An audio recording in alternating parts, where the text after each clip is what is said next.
நான் உங்கள் தோழன். என் ஊர் நெல்லை பக்கம் ஒரு கிராமம். அங்கிருந்து நான் தினமும் 12 கிலோமீட்டர் தூரத்துல இருக்கிற கல்லூரியில படிக்கிறேன். என் வாழ்க்கை மகிழ்ச்சியா இருந்தது.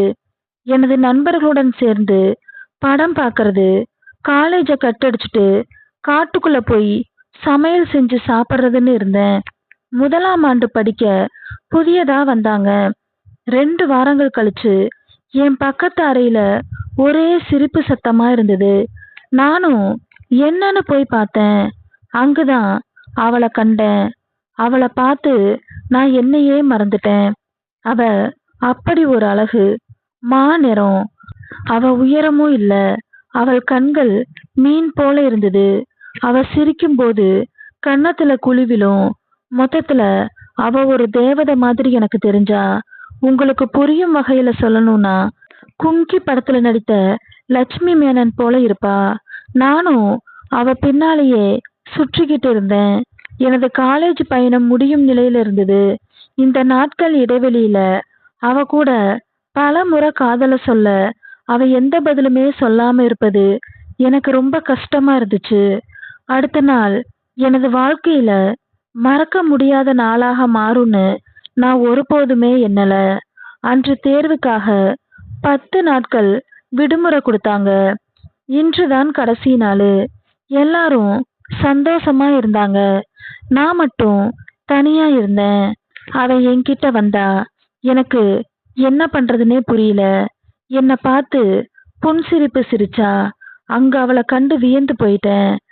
அவ 3 முறை என் பேரை சொன்னதுக்கு அப்புறம்தான் எனக்கு சுயநினைவே வந்துச்சு. அவ என்கிட்ட பேச ஆரம்பிச்சா. நானும் கனவுல மிதந்தேன். கடைசியில் அவ என்ன காதலிப்பதா சொன்னா. நான் என்ன செய்யறதுன்னு தெரியாம இருந்தேன். 2 நிமிஷம் கழிச்சுதான் எனக்கு புரிஞ்சுது. அவ கண்ணை மூடிக்கிட்டா. நானும் என் காதல் அவகிட்ட சொன்னேன். இருவரும் அப்படியே பேசிக்கிட்டே காலேஜை விட்டு வெளியே போனேன். வெளியே வந்ததும் 2 பேரும் ஆட்டோல ஏறி அமர்ந்து அங்கிருந்து கிளம்பணும். அப்புறம் அவ இறங்க வேண்டிய இடம் வந்துச்சு. ஆட்டோவை நிறுத்தி இறங்கணும். மாலை வேளையில மேகங்கள் கூட இதமா காத்து வீசுச்சு. நாங்க செல்லும் போதே மழை பெய்ய ஆரம்பிச்சுது. 2 பேரும் ஓடிட்டோம் அவ வீட்டுக்கு. இருவரும் நல்லா நனைஞ்சிட்டோம். நான் அவ வீட்டு வாசல்ல நின்னு கிளம்புறேன்னு சொன்னா. அவ என்ன உள்ள கூப்பிடணும்னு என் மனசுல தோணுச்சு. அவ என்கிட்ட முழுசா நினைஞ்சிட்ட, உள்ள வந்து காய வச்சுட்டு போனா. சிரிச்சே உள்ள யாரும் இல்லையான்னு கேட்டேன். அவ டவல் எடுத்துட்டு தலைய துவட்டுனா. நானும் தலைய துவட்டினேன். பிறகு 2 பேரும் பேசிட்டு இருந்தோம்.